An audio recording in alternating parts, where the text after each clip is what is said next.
Welcome to Moment of Truth with Ami Chen Mills, but this time with me, Meilin Obinata, guest hosting for this episode on Amy's birthday. This is where we bring you clear thinking on confusing topics in challenging times. Today's episode features a conversation with a leader of a new independent labor union. We're calling it the life-changing magic of unionizing, a deep dive with the national president of Trader Joe's United, Jamie Edwards. This conversation is inspired by our November 6th, 2023 episode in which we discuss the importance of Gen Z in labor with two union organizers and a labor attorney. If you ever wanted to learn what it's like to organize a brand new union in a workplace, this is the show for you. If you care about intersectionality and wealth inequality and how unions can help with that, this is also the episode for you. We recorded this interview in late November, but since then, the union status of the store has gone into jeopardy. So I wanted to give you an update. I'm going to read from an Instagram post by the account Trader Joe's United from December 14, 2023. The image reads, "Tell Trader Joe's, show us your books." And the S in books is using the $. I'm reading excerpts from this post. The same week that the decertification campaign was announced, two Hadley employees and leaders of this campaign went on a podcast hosted by Peter List of Culture Consulting, an infamous right-wing anti-union consulting and media company where they reference the help they've been getting in their efforts. Also from the post. That's why we're asking Trader Joe's to open the books and prove they aren't paying union-busting consultants. If they have nothing to hide, they have nothing to worry about.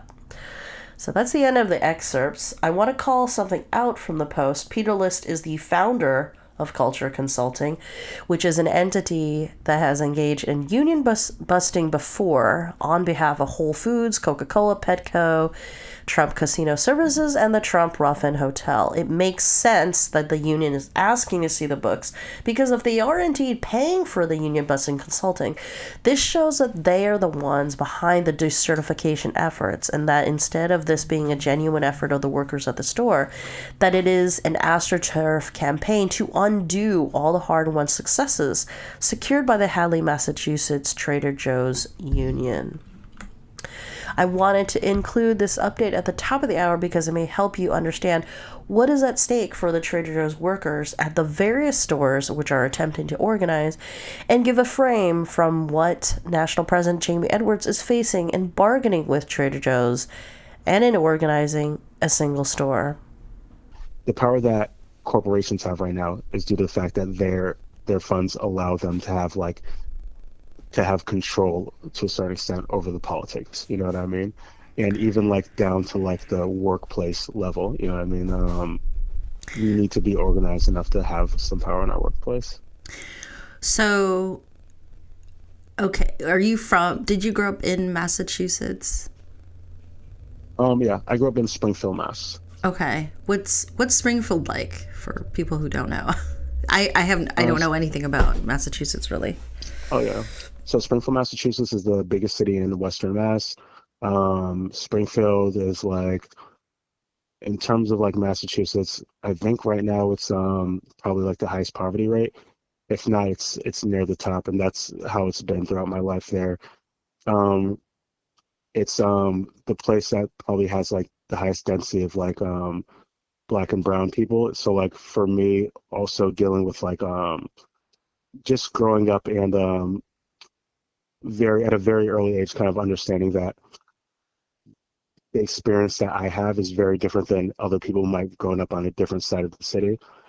You want to find a way to I don't know. You want to, when you approach poverty, you're thinking about how does this start, and the most basic level for me is how it is for me working, and even the last job that I had before that, I've had a lot of experience with struggle, both just growing up in Springfield and obviously even outside of that town, even out where I work in Hadley, which is a pretty nice college town. There's still a lot of that struggle and everything. But yeah, my experience was definitely my perspectives were informed by my experience growing up in Springfield and everything. Well, so when you grow up in Springfield, I'm sure there's some sort of narrative about like, here's the American dream, the white picket fence, etc., etc. And at what point did you kind of form your own consciousness or your own ideas about, say, economics or fairness, just kind of your own, I guess, philosophy? Were you pretty young when you're kind of Yeah, educating I yourself, mean, or? well, I mean, yeah, and a lot of this is just like the experiences that we have just growing up in the hood and everything. And like, I try not to like frame it in a way that sounds dramatic. You know what I mean? Springfield's not the worst place in the country. You know what I mean? And obviously, United States is not the worst place in the world. But like the when I was growing up in Springfield, it's like I grew up in a neighborhood that's like fairly nice now, but it is like an area where you're sleeping through the sounds of like gunshots like on a nightly basis, particularly like in the time that I was growing up. There's a lot of gang activity to put it lightly, in that area at the time I was growing up in. And I think like there's not really like a stage where you kind of recognize that it's yeah, I wouldn't necessarily say there's like a point where you recognize that it's like different for you versus like what the American dream is. Like you kind of like know that immediately. Like this the way that people talk about America and like Mm-hmm.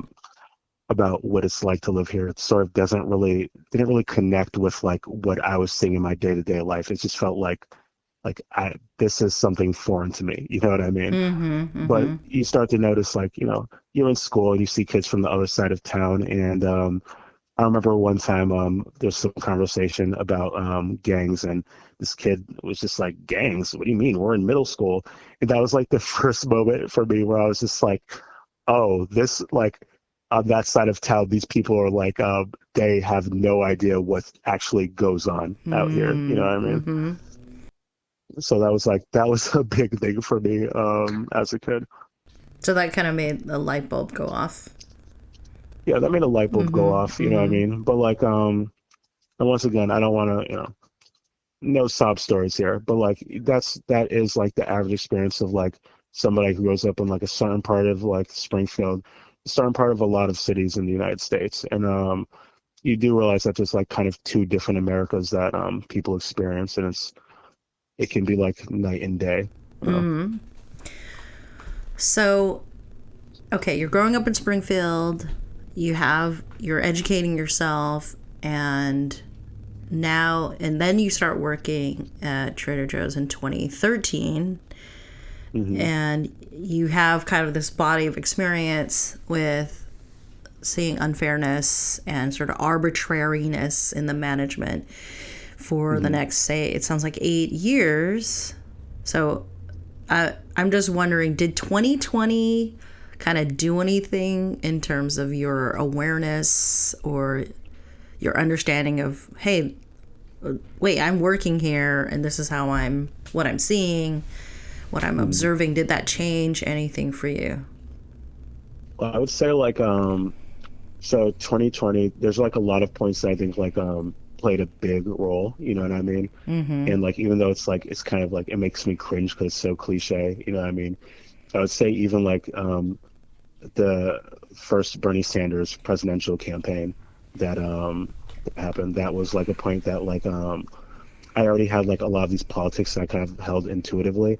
And Okay. that was a point where like I started to actually try to define it, you know what I In mean? in 20 And that like led me, 2015, yeah, 2016. Okay. 2015, Mm-hmm. 2015, Mm-hmm. 2016. Mm-hmm. And Mm-hmm. that's where like I started to really define a lot of those politics and stuff, which came with like, a more defined understanding of labor too, that went past a lot of my I guess like basic understanding of like radical movements of the past, you know what I mean? And Mm-hmm. that sort of was that was an important point. And then I would say like throughout that time period since then, I've been trying to get a better understanding of it. But like I already had a sort of idea of what I would like to see in a workplace that I work at. But as you get to the point where like COVID comes into the picture, then it starts to go from, how you would like to see things, ideally to like, all right, now it's about like it's a matter of we have to do this because it's a matter of our safety and like protecting ourselves to have some say in our workplace. So when you when 20 well you're in the middle of 2020, Hmm. how did you communicate with coworkers about like their needs or your needs? How is that, was that a big moment? I mean, maybe I'm asking like a really obvious question. To me, I would I feel mean, like, wow, you're literally risking life mhm. to go to your job. It kind of feels like in conversations about the new labor movement that talking about like the pandemic, it's almost goes without saying, you know what I mean? But like Mm-hmm. definitely like the first time that management at our store ever even acknowledged what was going on was to say in a huddle that no one was allowed to wear masks or gloves in the store. You know what I mean? So like Wow. yeah, In yeah. So like 2020, they yeah, said this was no like at one's the allowed to wear masks. yeah, at the very beginning. Wow. It was at the very start where like everyone was like very afraid that no one really knew what exactly was going to happen. You know what I mean? Mm-hmm. And the Mm-hmm. first response, no masks, no gloves are allowed. It's going to scare customers. That was the point where like we were sort of talking about like actually like starting a campaign. You know, there's like a couple of us who were working the night crew, and we put together a little signal chat. You know, we gathered whatever resources we could find online, whatever information I could find from any of my friends who are in labor, all of that stuff. And we started trying to plan out how we were gonna, you know, get that store unionized. And it's really interesting looking back because we were really like kind of starting from square one.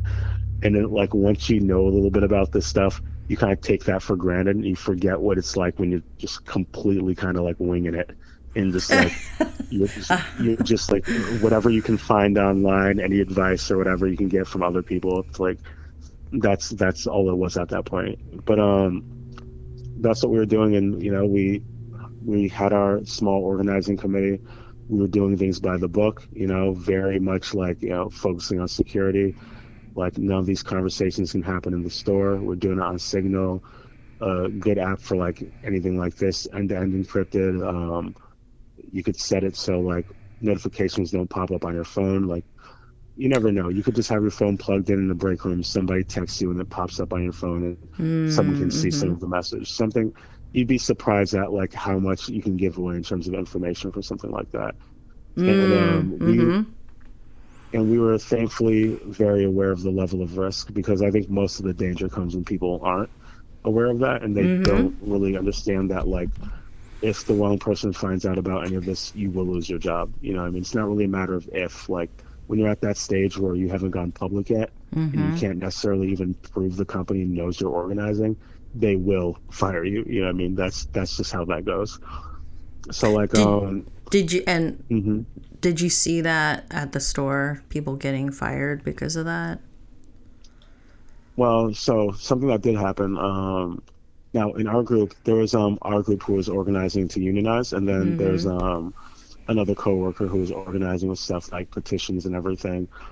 They wanted to do petitions and like list of demands and stuff. Mm-hmm. Um, which like for me personally, I'm not a fan of doing anything like that without it being like a part of actually forming a union.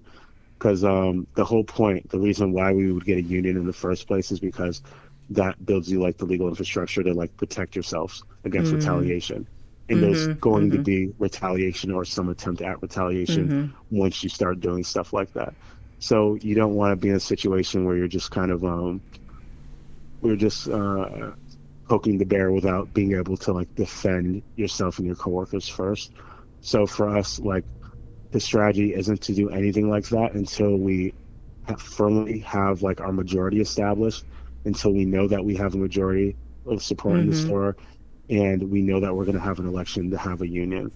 And then like once you're at that point, and then you can go public with it, then you have like a little bit more protection.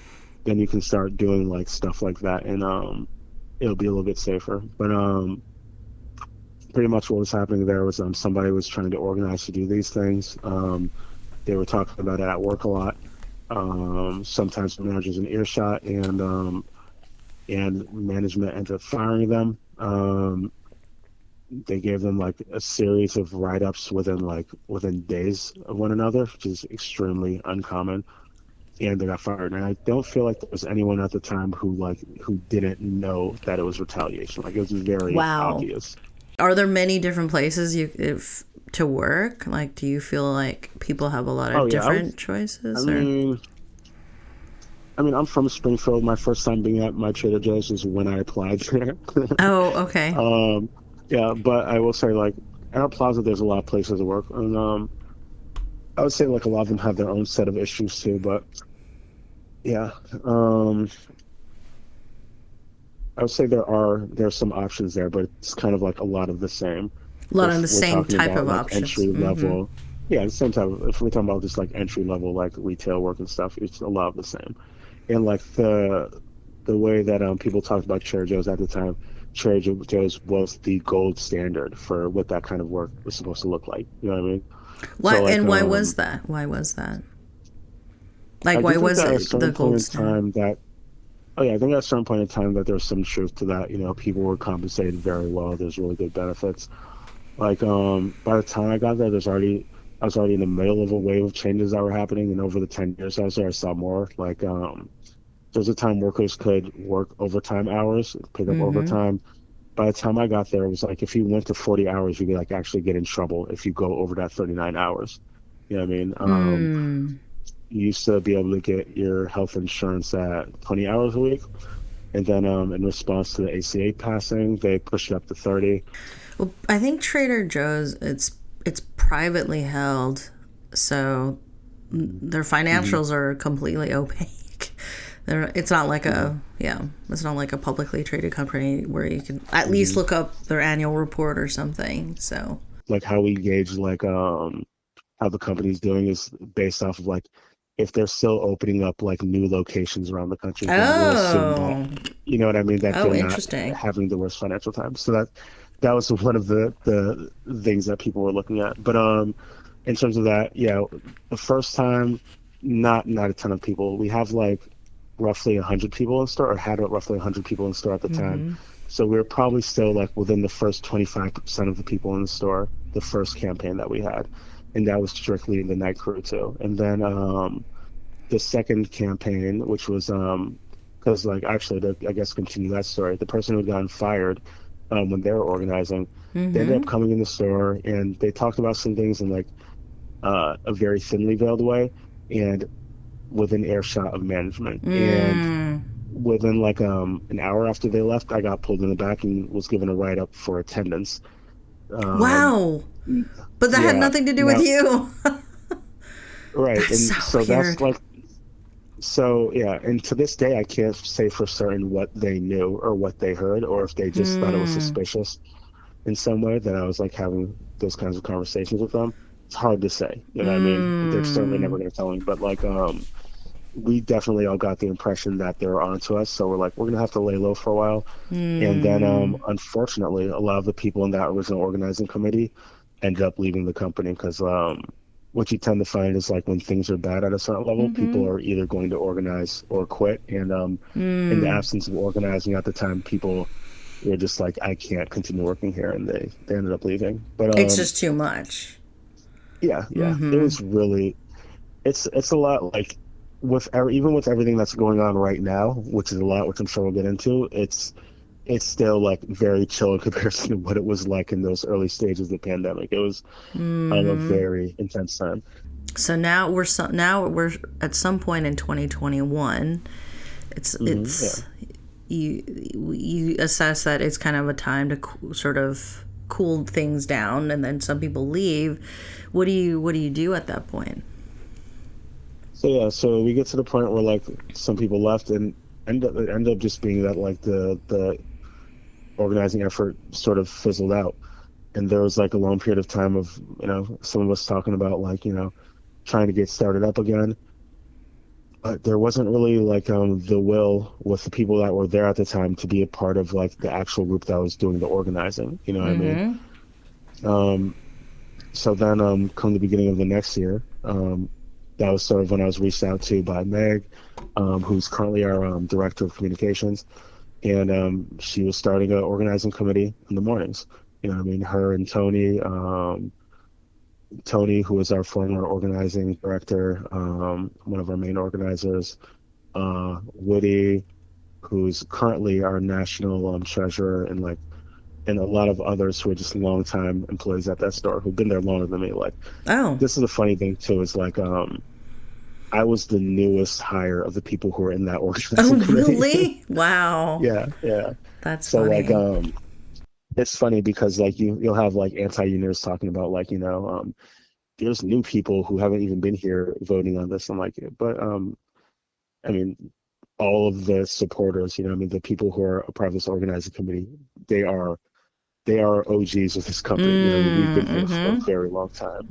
If Mm-hmm. there's anyone who could say that like things have changed, I think it would be a lot of us. You know what I mean? Mm-hmm. Um, Mm-hmm. so yeah, so yeah, they started. They were doing their thing in the mornings, and I was like, all right, this is perfect because like as it was when we were organizing the night crew, it was pretty much all of us were in the night crew. The one person who was helping us organize that was a member of the morning crew was on leave at the time. You know what I mean? So he wasn't Okay. really able to like have that kind of access to everybody to begin with. Um, so yeah, that was sort of the point where things started to move a little bit more quickly and pick up because we were able to like to merge both of those efforts and The we night still and had the morning. oh yeah. Mm-hmm. hmm How many And shifts are there? oh so we always say night crew and morning crew. Really, Mm-hmm. like we close at 11 p.m. You know what I mean? Mm-hmm. And we open at 8 a.m. So morning crew is just the first half, and night's just the second half. And then we Okay. have people who work like mid shifts in between. But it's not like there's not Mm. like overnights or anything like that. Mm-hmm. Yeah. So I use the word night crew very lightly. That's just the language that we use there. And when But does yeah. the store close for the to the public? Oh, Like the store closes at 9, and 9. then Mm-hmm. but yeah, but the closers will be there from like 3 p.m. to 11. Mm-hmm. Mm-hmm. So now it's picking up, and then Yeah, it was picking up and how like does the magic happen? well, the magic happened. Oh, I was feeling myself when I first got into that second organizing committee because like we already done some organizing. So like when I first got in, I for a lot of people it was just me checking back in with them and saying like, oh yeah, we're doing this again, and they're like, hell yeah, I'm down. Mm-hmm. Mm-hmm. So like it just moved so quickly. Like Mm. I feel like within my first week, like there was like 13 more people within the first week, Oh wow. just off of like the night crewers. And yeah, it was like for a couple of weeks, it was just like I might be having like 2 or 3 calls with people a day Mm-hmm. to try to like have those initial one-on-one conversations and see if I could get people on board. Yeah, so that was sort of like the first stage of that, and I feel like we learned a lot from even that first time. Mm-hmm. We took security even more seriously. We were just like very strict with the way that we did things. And we started to try to build a more like systematic approach to how we would like have those conversations with people in the store. I think a lot of that benefited us and lets us having like a lot of strong support that didn't budge or anything. So now, okay, so now we're at some hmm point in 2021, and Oh yeah. there's a there's excitement. I mean that is happening. Actually, I should say this too. Mm-hmm. Like when we talk Mm-hmm. about excitement Mm-hmm. and also talking about security, so like Mm-hmm. this excitement was very quiet, right? Like Okay, I was gonna say it's really hard so to be quiet when you're very excited yeah, about something. So yeah, how do you right. do that? So the way that we would do this, because when I talk about security, it's like if somebody who I'm talking to were to go run to management, the only person that would be able to get fired would be me, right? Like the way that we have things set up was like any one person Mm. who I'm talking to, they don't know about anyone else who's in the organizing committee. They only know their one point person. And Oh, none of us ever talk about anything at all at work. You know what I mean? Like, wow. yeah, I tell them like when we're at work, none of this exists whatsoever. You know what I mean? Mm. And there's going to be a point, once we have our majority and we go public, then we can have our union parties, we can have meetings as a group. Up until that point, it's all about security and making sure that there's not any way that one person slipping up will cost us this entire thing.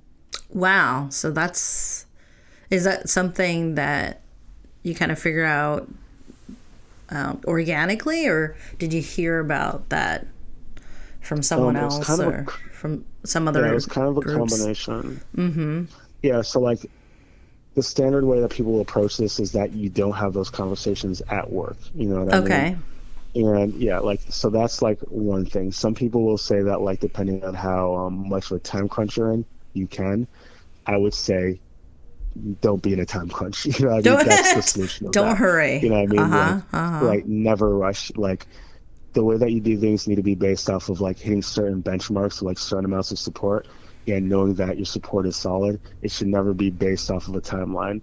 If the timeline's taking priority over anything else, it's always going to be like a risk to security or a risk to like actually having solid support. So that's like the first thing, you know.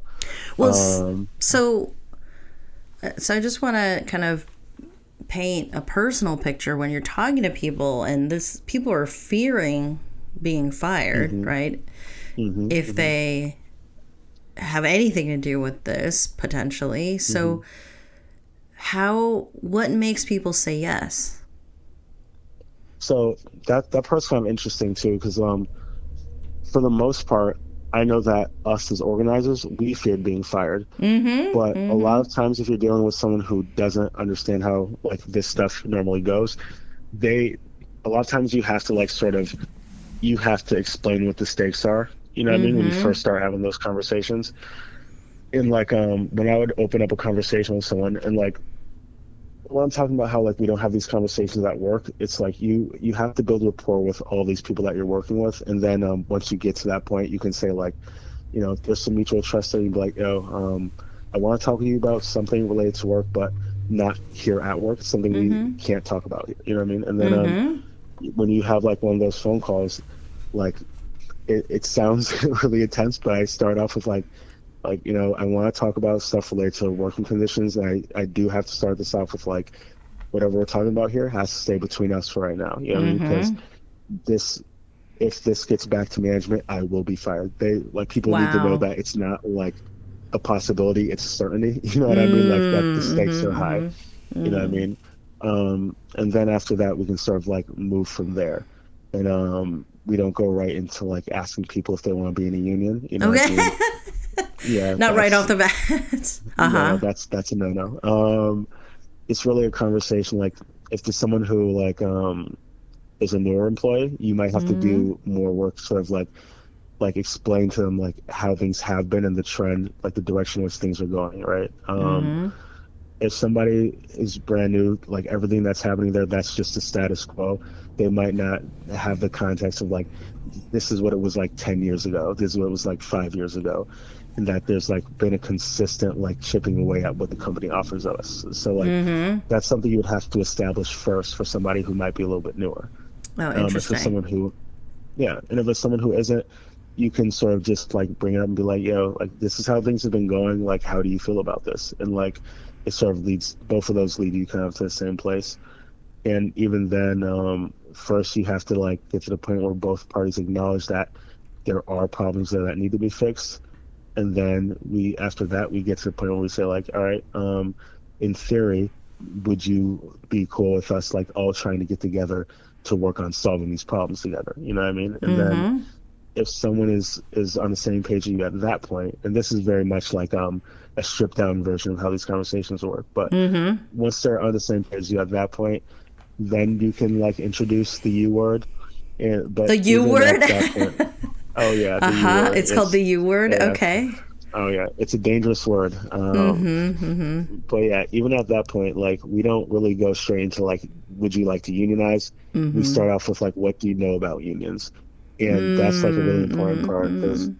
a lot of people don't really know much about unions outside of what they've heard from their bosses. And Right. Right. yeah, and that gives you an opportunity to like address any misinformation that they have heard. You know what I mean? Like that might be like someone I had one conversation. They're like, I know that unions say they do a lot for workers, but all they do is take your money in union dues. And then like, all right, that's an easy point to address. It's like, all right, on average, people in unions are paying 2% of what they make in union dues, but they're making 11% more on average. If they're Mm-hmm. black or women, they're making 13% more on average. like you can just address it right there, clear it up, and then Wow. you move on to the next point, you know? So like I would say it's really important that people like take the time to learn this stuff before they have those conversations. Did But you yeah, once you have those conversations, you definitely want to make sure you give them room to tell them for them to tell you what they think that they already know about unions, so you can address that first. did you ever approach someone who might sort of appear on the outside to possibly be hostile to the U word or the concept of the U word? hmm yeah, yeah. Um, so I should say like the first part of like organizing is like kind of mapping out the store, right? And when you're mapping out the store, you're mapping based off a number of things, but for like one thing you're doing is mapping out relationships, right? So if you have an organizing committee and you know like, all right, these people are like very close friends of these people in the organizing committee, those would be the first people that you would talk to, because you know that regardless of how those conversations go, there's the least risk of them running and telling management. You know what I mean? Because they wouldn't want to see you get fired, right? And then after that, you keep going based off relationships, but you also take into account like if anything that's seen at work would like I guess tell you like in what direction like their labor politics might lean. You know, if you have like a coworker there who every time they see a strike going on is complaining that like, oh, these people should just be happy they have a job, stuff like that, they might not be the first person to talk to. If you see someone who has like Bernie stickers all over their car, they might be more likely to be pro union in those conversations, you know what I mean, than that other guy. So like if you're doing your mapping correctly, you should be able to gauge like which conversations are higher risk. And you always start with the lower risk conversations. So at any given time, if things go south, you already have a stronger majority. So like if Right. things go south because you like talk to the highest risk people first, then it's like dead at the start. If you talk to a high Wow. risk person at the very end, the day before you're going to go public, there's literally nothing that could actually go wrong by having that conversation. You've like, there's not any risk there anymore. So Okay. like the mapping's really important. Okay, tangent. Are you very good at hmm board games? Like, are you very good at Um, like games I where? haven't played any board games in a while. Okay, I was like, wow. Remind me to never play a board game against you, because it is all about the strategy. It sounds like you I don't. really have to understand, kind of like what's your numbers strategy. mhm. I don't know. In my experience, this hasn't crossed over into my board game skills, but Okay. I might take another crack at board games and see how I do. Yeah. Or because it's really like you're really doing a lot of counting, and you're really doing so much strategizing. And it sounds like with the approach with your committee, right, having to kind of layer the risk and so on. There's a hmm lot, like a lot of nuance in planning something It, like that. it's actually funny because when I'm explaining it, it sounds so much more complicated. It sounds like very complex when I'm explaining it, but Okay. like a lot of it, yeah. Like when I'm explaining it, I'm like, oh, this sounds really like, but like when it's happening, a certain amount of it feels like kind of intuitive. A certain amount of it you learn, but a lot of it just feels intuitive. You know what I mean? It's just like, what's the least risky way to do it, and then like it sort of just makes sense at the time. Well, it's But not. yeah, Yeah, it sounds a lot. Well, it's a lot more complicated than doing it like a book club. No one's no one's gonna. Well, book. I guess yeah. Like if you're just like, hey, does everybody want to read? Whatever book. I will say I attempted reading groups multiple times, and this has been more successful than any reading group I attempted. Wow. So I don't know. Wow, that's amazing. I thought it's all about the wine at a book club, but Maybe that's the problem is I didn't have any wine. maybe you didn't have any wine. Yeah, it So doesn't work the same with a stoner book club, you know. right, right. So now you're in the thick of it. It's very high hmm risk, and people are kind of balancing various fears against like their interest in the future at that Hadley store. What's it like when you are actually seeing the votes come back? When the votes are coming in, Well, it was it was an interesting day because when you get to the point where you're having the election, you at that point you already have some idea of if you're going to win or not. You really at that point you should already Okay. know for certain whether or not you're Okay. going to win. Mm-hmm. You know what I mean? If you don't have a wide enough majority that you're certain you're going to win, then generally you shouldn't go public yet until you do. Um, but it does feel like such a suspenseful day because there's so much that you can't know for sure until you're there. Mm-hmm. But I would actually say that when we knew that we had won the election, you know what I mean? When we got to that point, it was it felt very exciting, but it almost felt like the day we went public when we first like officially announced that we were going to unionize. Mm-hmm. That day I feel like almost felt like it felt at least like as big of a deal Oh, as the day that we really? actually won it. And it's yeah. Going And I public. think So, yeah, what was that day yeah. like? So that day, and this comes after there's a lot that goes in between like all these different steps of having these conversations, and then like even going back and like doing like what we call inoculation, which is when you pretty much have to prep everyone for all the anti-union talking points they're going to hear, all the misinformation, and like there's a lot of time that's spent doing like pretty much nothing but like bringing people all of this information and like being like, these are the type of things that they're going to say. This is why this isn't wrong. You know what I mean? Like these are different kinds of union talking points, and So you're like sort of if people vaccinating are, people against the anti-union oh yeah, propaganda. absolutely. And if it's done, and if it's Inoculation. yeah, that's why we call it inoculation. Yeah, and Uh-huh. and that's something I've said before. Is just like actually it might have been one of my other organizer friends who had originally told me this.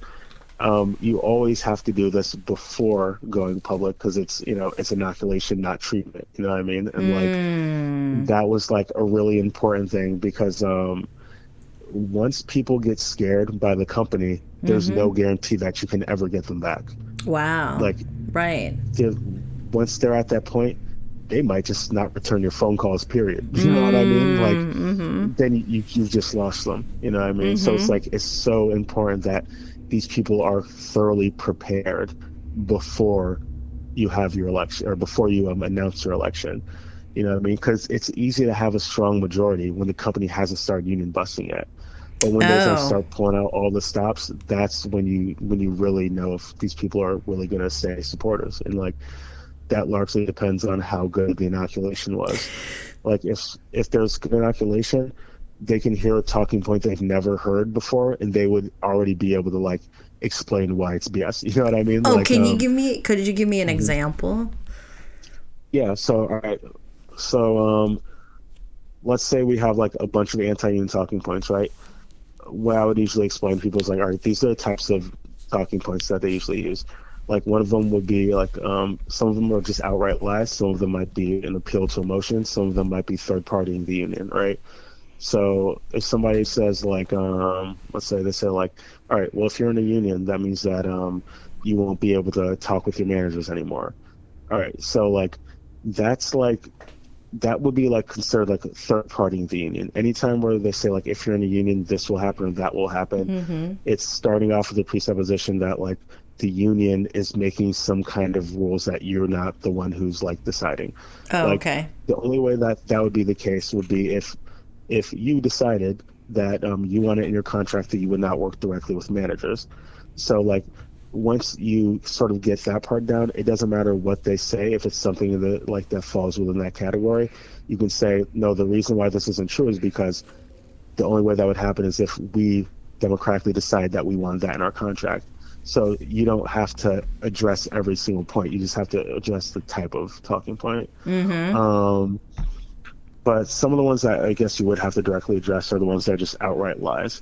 But what I will say is, once you debunk enough of the lies, people become like they'll be a lot more skeptical when they just hear something off the wall, and they'll be a Mm-hmm. lot more likely to just reach out to you and check in about it instead of just like buying it and Okay, changing sides. And what that's it, something that mm-hmm. comes with that.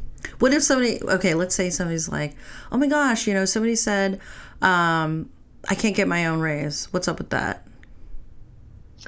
Oh, we can't get a raise. I can't get my own Then, raise. I can't, like, I'm mhm. amazing. I can't just negotiate, you know, with Oh. the store and like get my own. hmm So for that one, I would say like some things. So some things I wouldn't necessarily say are a lie. They're just like misleading or start with like a certain assumption, right? Mm-hmm. It's like no, you would have a union that you're a part of that's able to do that for you. The difference is we know that statistically, people that are in unions are getting paid 11% more on average than people who aren't.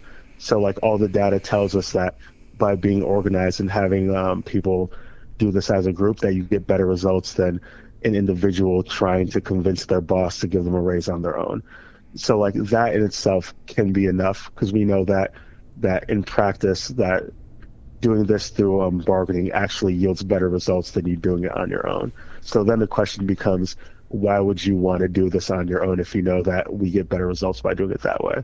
Because like all the data, whether it's Economic Policy Institute, um, Bureau of Labor Statistics, I mean, like if all the data is showing that people who are in unionized workplaces are on average getting paid a lot more to do the exact same job, we sort of already know the answer to that question or like what the question actually should be. You know what I mean? Wow, that's okay. So, I mean, your average American is not just, strolling through the Bureau of Labor Statistics.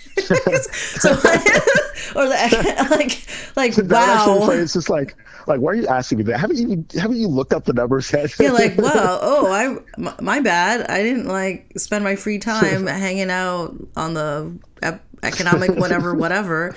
So Right, right, right. how did you know, or how did your organizing committee know that you needed that hmm kind of information? Because that just seems so alien for. So I mean, there's a thing, right? Like a lot of it at the early stages when we're trying to organize and that we're like having the idea to organize, it's like why do we want to organize? You know what I mean? In large part, like and most of the times there's like information that we've already come into contact with that makes us think it's a good idea to organize. And then it becomes like a matter of like how do we convince other people? How do we like sort of educate people on the benefits? And once you actually start trying to look up like benefits of being in a unionized workplace, it's not hard to find. And you'll quickly find that there's a lot of resources of information. And then like we actually actively like made like a little signal chat where all we did was like anytime we'd find like some like good research, we just shared in the chat. And then Oh, wow. yeah, and it's just like when we have these one-on-one conversations, like it's the job of everyone on this organizing committee to know all of this information. Like if you want us to win this election, it's not about us rushing through it. It's about all of us knowing. Wait, am I allowed to curse on here? I don't, yeah, sure, why not? No. Oh, Okay, I'm all right. getting a no, No? but Oh, we would just bleep it all out, right. wouldn't we? Your stuff, knowing your stuff. No, know It's your just stuff. Okay. yeah, yeah. It's just you have to know your stuff. If you want to convince other people, you can't convince somebody of something that you haven't like thoroughly educated yourself on yet. It's like and like you're doing your campaign a huge disservice if you can't like if you're willing to risk your job to organize, you should be willing to spend some time to do a little bit of extra reading. You know what I mean? Like I feel like that's a much smaller sacrifice and it'll actually like yield much better results because people will have questions and the anti-union campaign will take advantage of any gaps in knowledge that people have.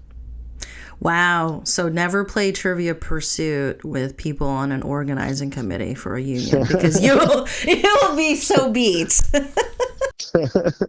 Only if it's labor themed. What's the reaction to going public?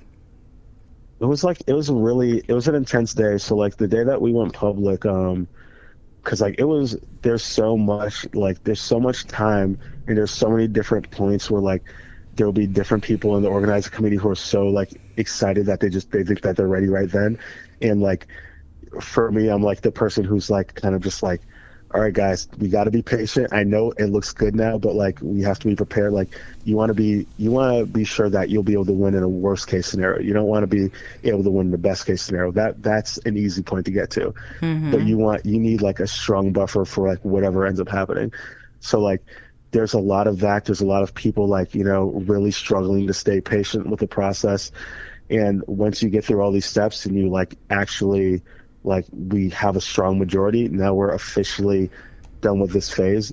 Like I'm sure that the vast majority of like times that people try to organize, they never get to the point where they even go public. You know what I mean? So that's a very big step. You know, so what does that? What I'm? Could you elaborate? I'm not sure what that means. oh yeah, I mean like there's going to be a lot more people who decide, yeah, I want to unionize than there are going to be who actually end up getting a majority of support in the store, so they can actually like Move have forward. enough support to get like to actually get an election and to have a majority where they could say like, you know, we have a majority, so you have the option of voluntarily recognizing us or going to a vote. You know what I mean? So that's because that's something that happens once you have your majority. And the vast majority of the times that people have the impulse to organize, I'd be shocked if the majority of times it gets anywhere near close to that. In fact, like I know from experience that most of the times when people have the impulse to organize is not necessarily like when an actual campaign happens. You know what I mean? So so every time we see like a brand new union, it's sort of the result of many, many, many other, perhaps other people not being able to take their workplace to a majority. Like we're seeing the exception. We're kind of seeing the exception. Yeah, and like the thing is like since they haven't gotten to that point, there's like there would be like no real empirical way to show like what the percentages are. You know what I mean? Like so like I can't say for certain, but I know from experience, you know what I mean, from a lot of people in different places, different stores, different companies and stuff, that a lot of people will have the impulse to organize. It's like it's very easy to get to the point where you have one or two people you're talking to, and then it sort of just fizzles out. You know what I mean?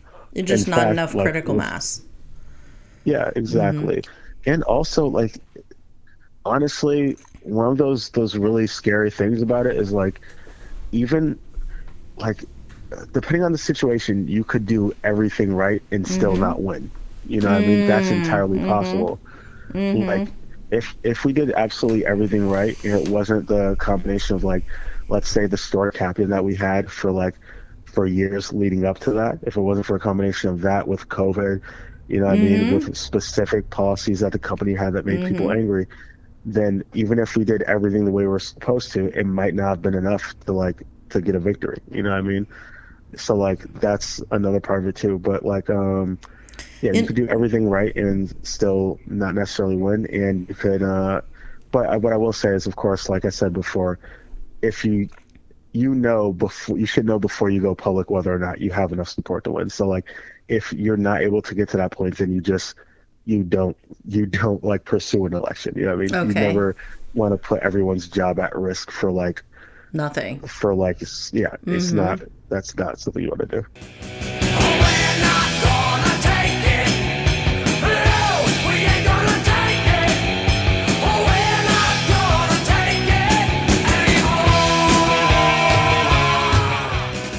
This is Moment of Truth with Ami Chen Mills.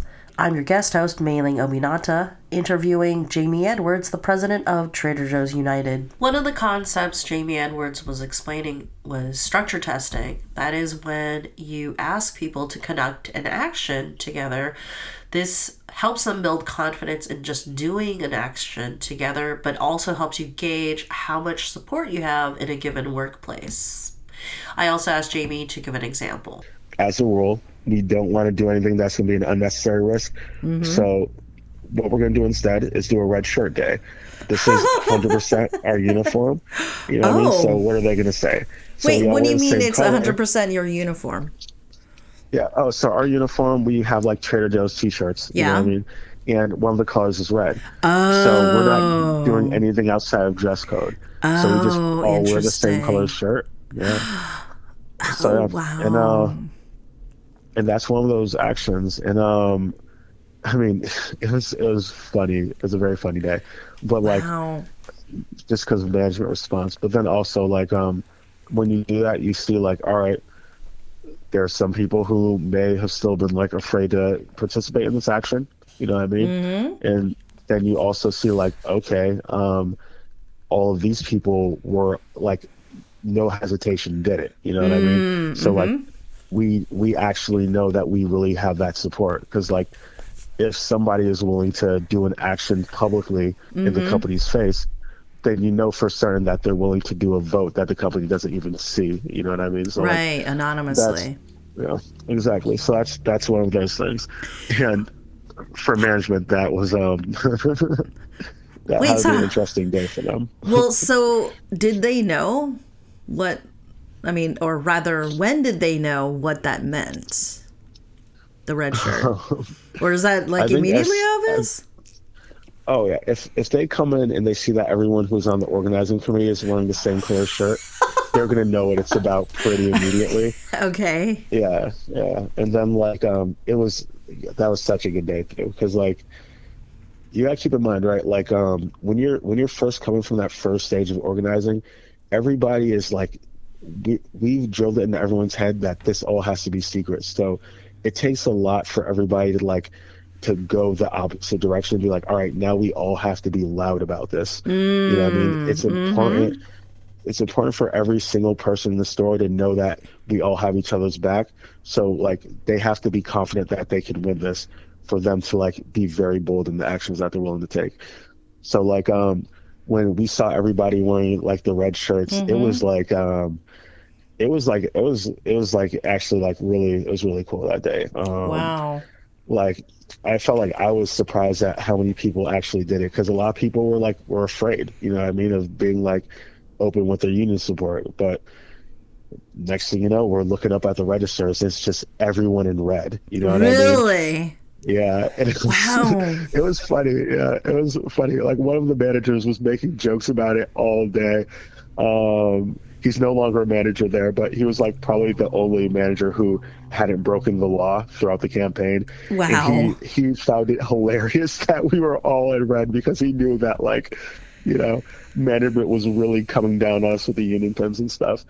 And yeah, it was cool, and it felt really powerful, and that was like one of the first moments where everybody's like, yo, like, we actually can, like, we can win this. I mean, for us we knew it, but like, that's when all those other crew members who didn't vote were like, yeah, we got this, you know. And for management it was the same, but obviously they had the opposite response. Yeah, yeah, there was a lot of unfair labor practices that were committed just in that day alone. I was gonna ask, um is that when union you know busting started? Because then they know. Oh yeah, well, the union busting started before that, I guess, because like, they pretty much deputized like some anti-union crew members to like run the anti-union campaign for Oh, them. okay. Yeah, so there was like a lot of people in the store who were doing their dirty work. They were like, it was like they didn't have to follow what was written on the log. They could just like at any time leave the store, be outside, have like full meetings with whoever they wanted. They could pull other people off register to have like anti-union meetings. It was a Wow. really wild time. Yeah, and it was intense too, because like these people were engaging in like some pretty extreme harassment of pro-union people at the store. There were like a number of occasions where they screamed at us like at the top of their lungs when like our people are coming in shopping, when we're working. Like, there's been a lot of times where like union supporters have been in tears because of like the experience they've had at that store Oh, with because you yeah, mean with that on the group of job? anti-union people. Yeah, like, because that specific group of people, they were allowed to kind of just terrorize people. A lot of times managers were there, they did nothing to like intervene. Like, it was really, really rough. So that But yeah. oh, because okay, so you were saying when members would shop there, as in Yeah, members like of the when organizing like committee would also be customers. yeah, so like one on one occasion, two of our people were actually buying some food for our little union cookout, and then one of the anti-union people, like one of the leaders of that like little group, um yelled at them while they're shopping and told them that they're breaking up the family and all sorts of other Oh my unhinged stuff. gosh. Oh Yeah, wow. Very shame and yeah, blame. yeah. And this is like right out on the sales floor. You know, what I mean, managers knew about it and everything, and no action was taken. So they don't think about how that looks to just onlookers, like other customers? I They don't just think- have no idea how the public receives Well, I don't that think kind they of thing. care. They just don't care. I don't think, They. I don't think they care. No. I mean, it doesn't. I don't think it really matters that much how the public perceives the anti-union activity, because, like, they're they're the group that's at the store who's doing everything with like the backing of the company that controls everything in there. You know what I mean? Yeah, the majority of the customers aren't going to see everything that's happening in the store, even things that happen right there out on the sales floor. There's a lot of people coming in and out those doors. I don't think that that side was particularly worried about optics in the same way that we had to be. Because when you're like kind of like actually on the right side of something, you have to be very concerned about like all of that. You know what I mean? Like when you're not trying to take like the moral high ground, it's just like it's kind of an afterthought. You do whatever. Interesting. Yeah.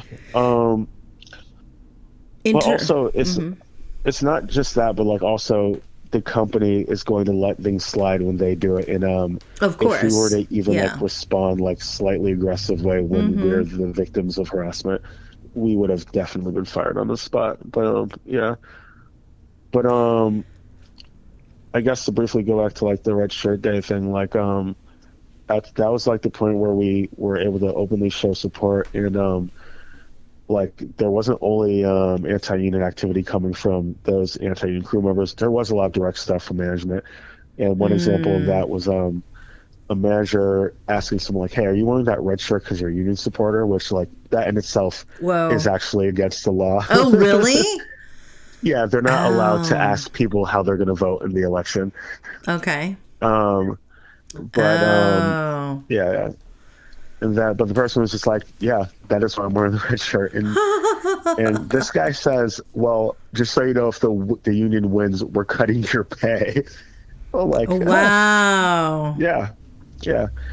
And then this was actually funny because this one kid who was working there, he was a new hire. He didn't even know we were doing the red shirt day. He just happened to wear a red shirt.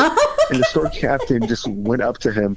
He was just like, "Are you wearing this because you're a union supporter?" He's like, "Yeah, I didn't know that this was a thing that was happening, you know?" That's awesome. And, That's funny. yeah, and when I saw him in the break room, he was like, "Yeah, it was this is what happened," and like, before I was on the fence, but I think now I'm actually going to vote for the union after that. So, It turned him. It turned Yeah. him into a supporter. yeah. That's really funny. Yeah, it's like, well. And that's not the only time something like that's happened either. Oh, when they kind of see the company response. So we're in 2023 now. I don't know how you haven't been fired yet. Actually, yeah. How do they just are they would they be scared to fire you at this point, or do you have any idea how you haven't been fired? It's like, what would happen? I think I wouldn't say they would be scared to fire me. I think it all depends on what's going on at the time. So in my experience, when you have long periods of time without doing actions at the store, they start to get a little more bold. Oh. Anytime you have a lot of turnover where a lot of people who are supporters have to leave because like the semester ends or something, you have a lot of new people, the company gets a little more bold. But yeah, like, they fired Steve, and then we had a series of actions. We marched up there with a petition. Then after that, we ended up, Wait, who's Steve? Steve was a store artist, and he was fired in retaliation for being a union supporter. Oh, I think I saw something about that. Yeah, he got fired because he didn't take home a jigsaw that was not his jigsaw and was in that store before he started working in the store. It was like He left a tool. Well, a tool was left that wasn't his to begin with, but yeah. And it was, no one really buys the story because they're like, this tool that was supposedly dangerous. There were managers who were seen using that tool recently. You know what I mean? Okay. Like, there was not an issue related to like safety. You know what I mean? He was just someone who was a union supporter. He was outspoken about the way he felt with the changes that were happening to the artist position. And like, yeah, I used a jigsaw like in probably elementary and middle school. It's not that. It's not that. particularly dangerous. It's not very dangerous. Yeah. Right. And yeah, like even when we were doing like our red shirt days and our union pin days and stuff, like the artist areas where we would keep our extra stuff, where we keep our extra union pins, our extra red shirts. You know what I mean? Like the artists have always been like very strongly pro union. And Oh. you know what I mean? So like when they were like clearing out the artist area, I'm sure they would have found like our union pins there because we had still left them there. Um, Oh. and I don't know, for, like maybe they fired him because they just were mad at the time because of that, or maybe it was something more. Like I do think to a certain extent that the plan at that point was to do something bold, engage what our response would be.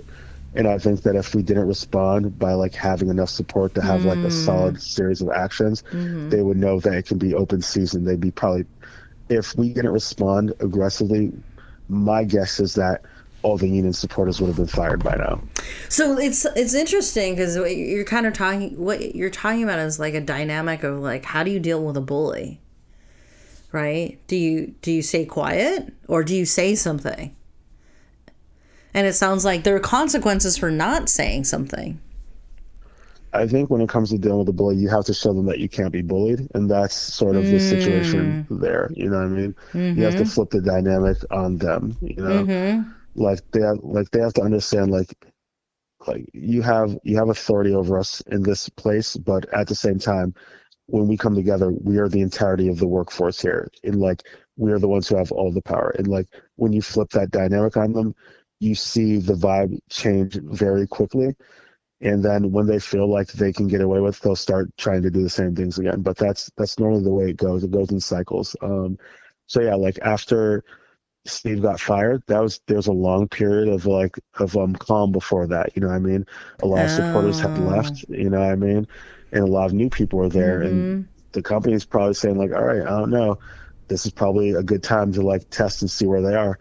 And I Mm. don't think they like the result of that, but you know, we delivered a petition to them. You know, and after that, we had a walkout where Oh like roughly wow. 70% of the people who were working that day walked out.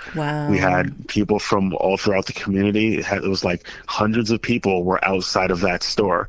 You know what I mean? Mm-hmm. Like, and we were marching back and forth in front of the store, and like, yeah, they had to know that we would respond aggressively if they do stuff like that. And we made sure it was in the press. We made sure that everyone knew exactly what they were doing. So like, you have to respond very aggressively to stuff like that. They have to know that that there will be like a very swift backlash to that, both like in terms of organizing and in terms of having the lawyers on it immediately, filing charges immediately, because they are just like, you know, as soon as they find an opportunity that they can take advantage of, they'll take it. So it's really important that they know that you have the support that allows you to act and that you're willing to use it.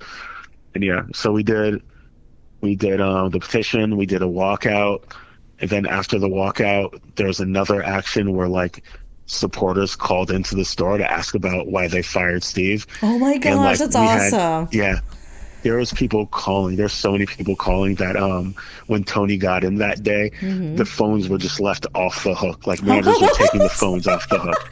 Yeah, it was like it was that intense. If you were wondering why Trader Joe's doesn't try to get rid of Jamie Edwards to quash efforts to create a union, keep listening.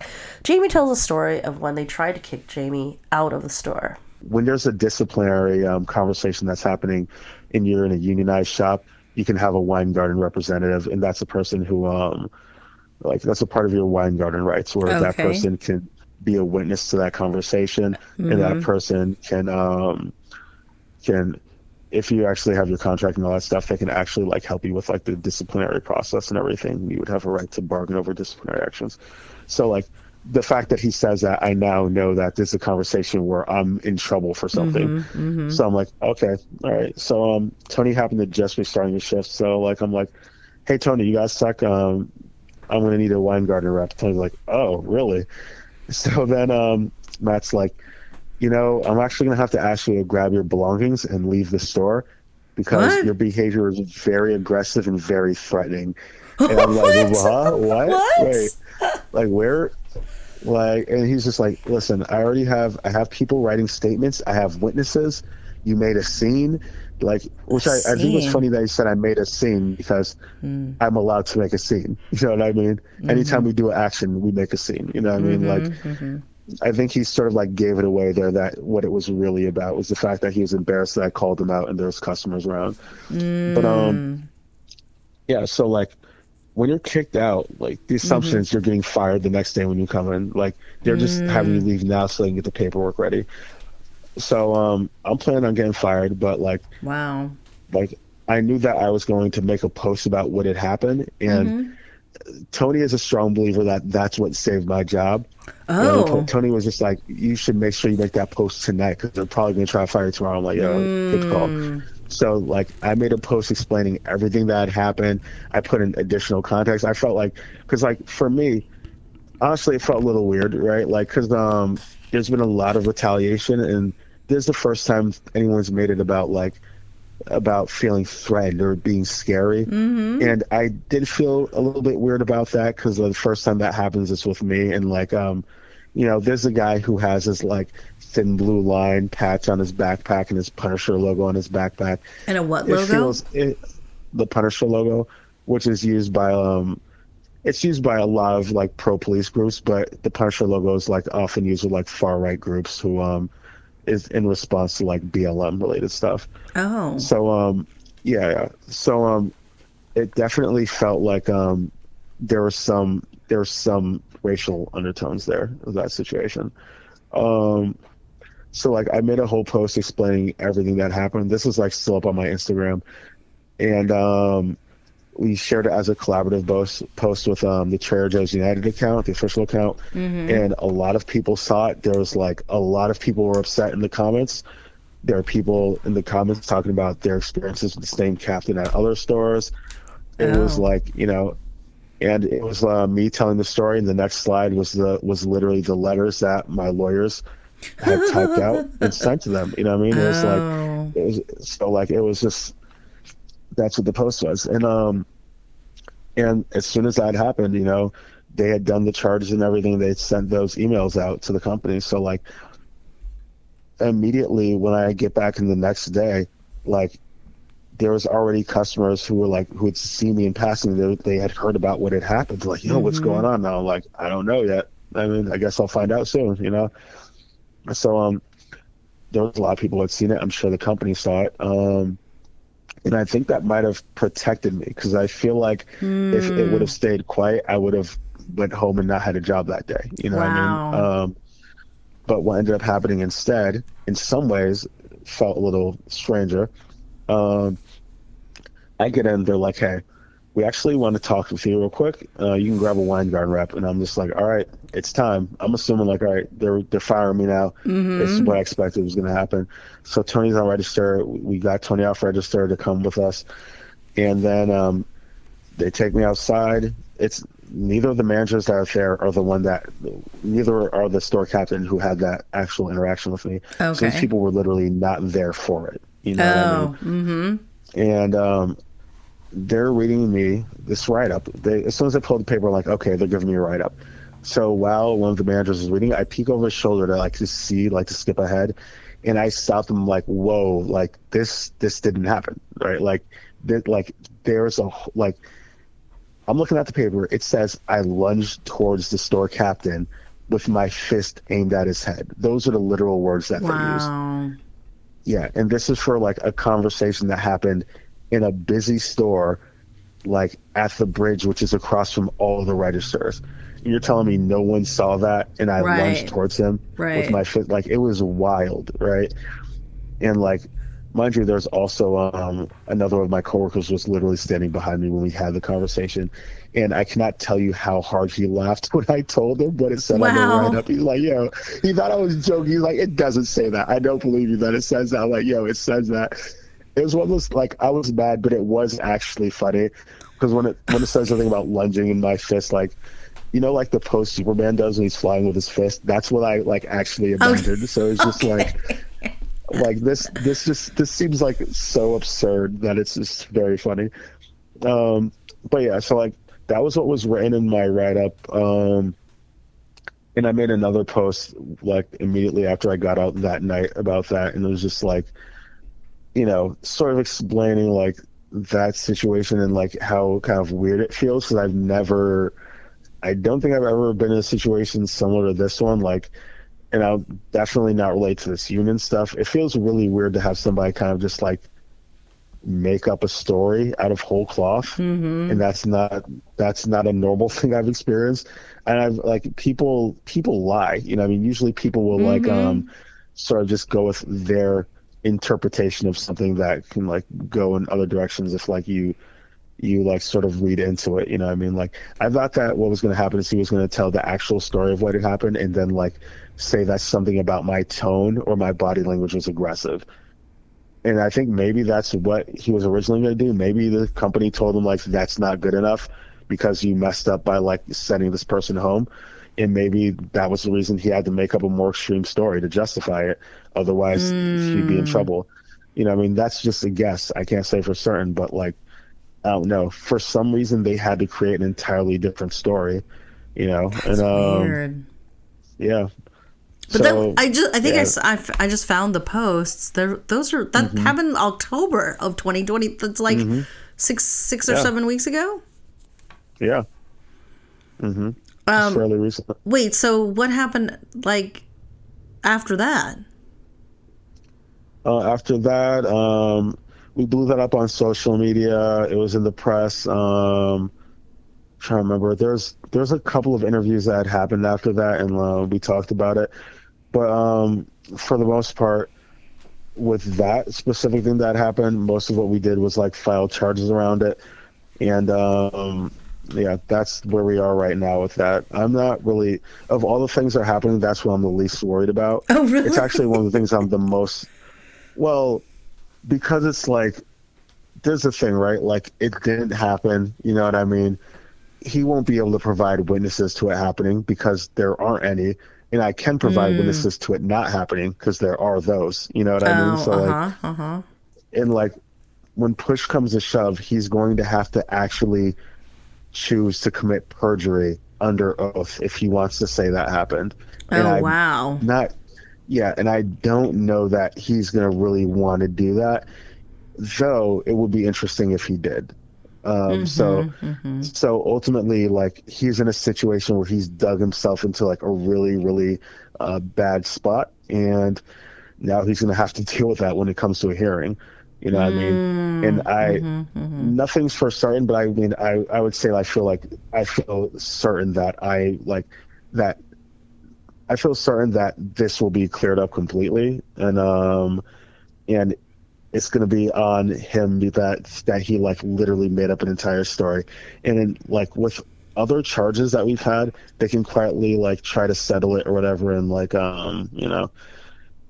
we've had charges around the 401k stuff with them, like trying to not allow us to get the same changes to the 401k policy that would have been an improvement from the year prior. They wanted us to sign off on some stuff that would have like, they sort of wanted to put a poison pill in the proposal that would have made it possible for, there's a lot of accidental alliteration happening here. There's a poison pill in the proposal that would have made it possible for them to take us, to make it, that's not on purpose. That would make it Another possible P for them word. to take us off the plan. I know, damn it. So they'd be able to take us off the plan altogether there. So like, and we got a merit on that, and that's something that they're currently settling right now. You know what I mean? That's something where they can just like quietly like, all right, they fix it. You know what I mean? Pay people the money they're supposed to get, whatever, right? But this is something different. This is something where they're going to have to acknowledge that the store captain just straight up fabricated an entire story. That is going to be very entertaining, and I'm very eager to see how they try to handle that situation. All right, Jamie Edwards. Anything else that you'd like to share? Yeah, I would just say, everyone listening to this, unionize your workplace and prioritize your security. But like really, unionizing is extremely important. It's like it's much bigger than what you do at your store and at your shop. You know what I mean? When you have higher union density in the country, it benefits everyone, even shops that aren't unionized, because other stores will have to like raise their wages and benefits to compete with the unionized shops. And I would say like there's a really good video from Robert Reich that talks about like economists surrounding unions, where one of the things that he actually talks about is the way that the wages raising at the same rate of productivity was a very, like, that was what the trend was for the entirety of the time that we had very high union density. There was a point in time where 1 in every 3 workers in America were in a unionized workspace. I believe that's the figure. And when we were at that point, you saw productivity and wages raising at the same rate. When you started to see a drop off in union membership, that's where you see that productivity keep raising, but the wages stay stagnant. Like if you're someone who cares about if you care about income inequality, then you should be focused on organizing workers. If you care about wage gaps, you should be focused on organizing workers. Like these are all like labor related things, you know what I mean? Everything from racial inequality to like the patriarchy. If those are things that concern you, the place to start is the place where you spend most of your time, and the place that literally controls your entire quality of life and whether or not you'll be able to pay your bills. Like you can organize your workplace, and that's going to have a major benefit on everything. I did want to ask about sort of intersectionality and unions. Do you see how unions benefit intersectional issues? I mean, yeah, absolutely. Like there's a reason why like Black people vote pro-union more in union elections on average, right? Like when we go back to that other figure about people who are in unions on average make 11% more, but if you're Black or woman, you make 13% more. That's because when you actually have transparency surrounding the wages, and when you actually have like a set standard for the wages, there's not room for people to give people different wages for these weird, vague reasons that for some odd reason tend to always align with somebody's gender or race. So that's like the way that you have protection around that, is by having an actual union in place. And I would say like that's a big part of that. But I think if you want to be able to like protect people from any kind of discrimination in your workplace, that having a union is the place to start. Honestly, even outside of discrimination, if you want to have any protections in your workplace, you need to have the infrastructure for like to be able to protect yourself and your boss not to have the final say in the matter. And that's a very important first step in dealing with any of those issues. Well, thanks so much, Jamie Edwards, president of Trader Joe's United. If you would like to learn more about Trader Joe's United, feel free to visit their socials on Instagram at Trader Joe's United, that's one word, and on the web at traderjoesunited.org. We hope you have enjoyed this corner of workplace rights, which does not often receive coverage in the media, and that you have learned something about what people are fighting for and why it's worth getting fired to gain dignity and better working conditions. Please contact the Moment of Truth team at ami@ksqd.org with questions or comments about our program. Amy's coaching and education website is at www.amychen.com. Moment of Truth gives many thanks to our team, Yanko Nyasu, sound and tech engineer, and our research and production team, Yanko, Meilin Obinata, Todd Zimmerman, and Vara Ramakrishnan. Todd Zimmerman of Nativeverse Studios created the theme song. Kathy Krizik created our logo. Thanks to our KSQD program manager, Howard Feldstein, and the entire KSQD team on the California Central Coast, where this show originates. Thank you for tuning into Moment of Truth. And remember, if we don't use our democracy, we lose our democracy.